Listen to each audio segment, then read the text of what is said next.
or won't he show up debate. Anthony Davis chose the former.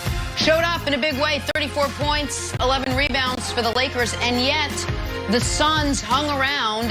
That is until LA pulled away in the second half. Look, we also talked about CP3, if he was going to go. He ended up playing 27 minutes, but only 2.5 minutes in that fourth quarter when they really needed him. So, Chris Broussard, let me start with you. This series, is this now over? Yes, it's over. Now, let me be honest. It was over before it started in my eyes. It was over before Chris Paul got injured. I not for 1 minute thought that the Suns were going to be able to beat the Lakers, and I've said as much. All right, and Brandon shot me down. He ridiculed me. He mocked me, all of that stuff.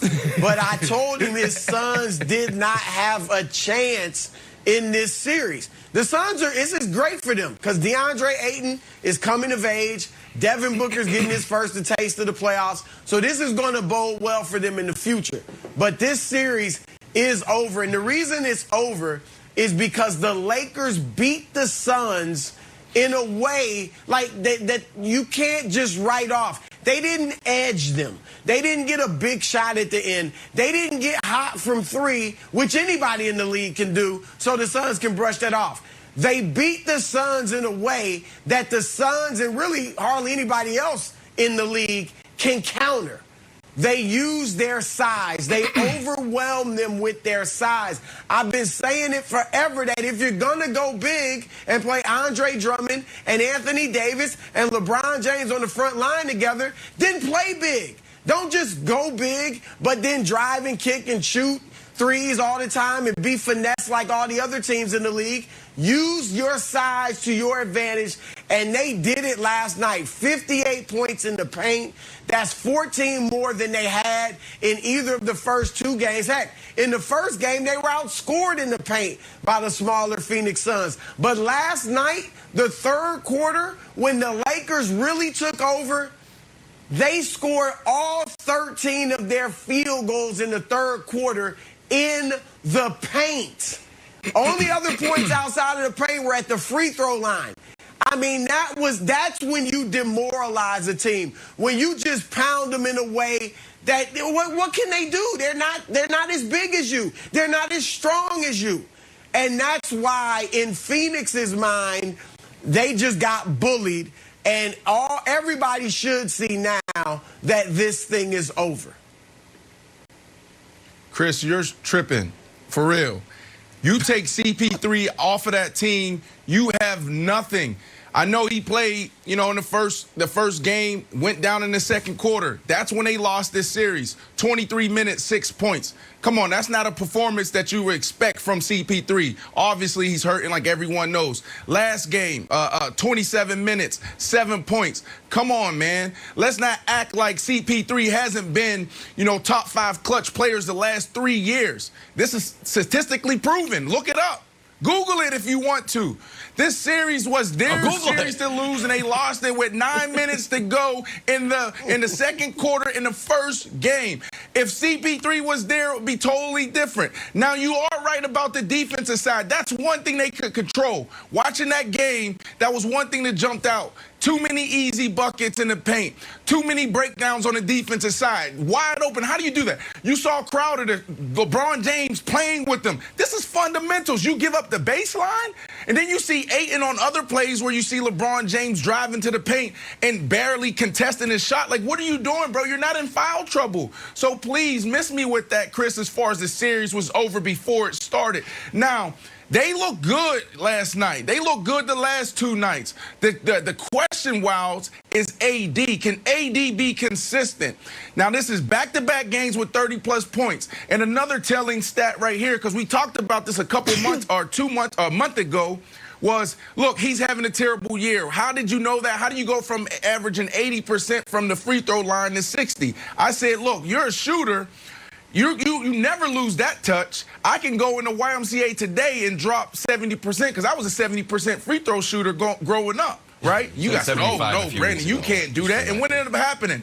I went in the gym, and what I did, I banged out 8 in a row. I was 80%. Now you look at AD last night. AD was 12 for 14. What is that? 80-something% from the 83% from the free throw line. AD may be back. Get your brow right, Nick.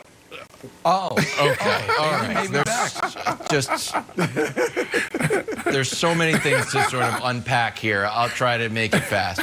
First of all, Brandon has admitted on national television that the hoop that he shot 80% on is not 10 feet because of a quote-unquote electrical issue at House of Athlete. There's some wiring issues that the hoop had to be brought down to 9 foot. 10-3. It was not 10-3. If it's 10-3, then it's still not regulation. And I'm reluctant to encourage Nick to continue his carrot top type escapades of bringing props into the show. But not only is the brow back, the king is back as well. I don't know if you have a crown there as well in your trunk of supplies. But I got you. Because for 2.5 games, Nick, we saw LeBron playing super passive. We talked about him playing until he's 40 years old because he's playing like old guy in the Y. The first half of last game, he's playing like pretty easy, just distributing the ball on the outside. Then go forward to the second half, Chuck is like, man, I think LeBron's hurt. LeBron's like, oh, where do you think I'm hurt? All in the paint. He turned back into old LeBron. And I think like if he is going to be this LeBron and sort of like warm up LeBron, get your teammates involved LeBron is over, then we're starting to see like him moving into phase 2 of his playoff strategy. Yeah, I love Chuck in just about everything he does aside from his basketball analysis. And unfortunately, Chuck has, what's the line from Ted Lasso? Be like a goldfish, have no memory. Chuck quite too often is like a goldfish, as is the rest of seemingly NBA media. It's like, oh, what's LeBron doing? And the answer is, same thing he does every year. Trying to get his shooters going. Because the goal is not to win game 1 of the first round. The goal is to win game 16 of the postseason. And in order to do that, you have to get your shooters going. So how about this for a stat? Which team has shot the most wide open threes of any team in these playoffs? The Lakers. And it's not close. They've shot 53. That's 6 feet or more of space. No other team has shot even 43. Which team is right now, however, shooting the worst percentage on open or wide open threes, 4 to 4+ feet of space?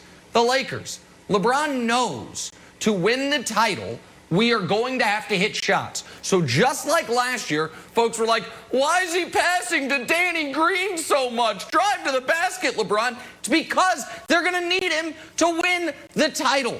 It's mind-boggling that people still don't get this.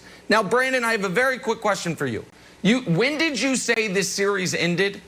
When was it? Because you were very precise with it. When did this series end? The second quarter in the first game, 9 minutes and 19 seconds in the second quarter, to be exact. Okay, do you want to know when this series actually ended? December 30th, 1984. The day LeBron James was born. Once that happened, we were set on this path for the Lakers to play the Suns, and the moment that happened, it was over. It was over. They had no chance. And no, the Suns know it because Brandon, the Suns. Go ahead, Brandon, please. Well, no, I want to go back to the shooting thing, right? Because you're talking about, oh, LeBron's trying to get his guys involved because he doesn't want them to look like, what was it, the 2016 Cavs, where LeBron got his team to the finals, and you had J.R. Smith. Yep. Nobody, was it 2015?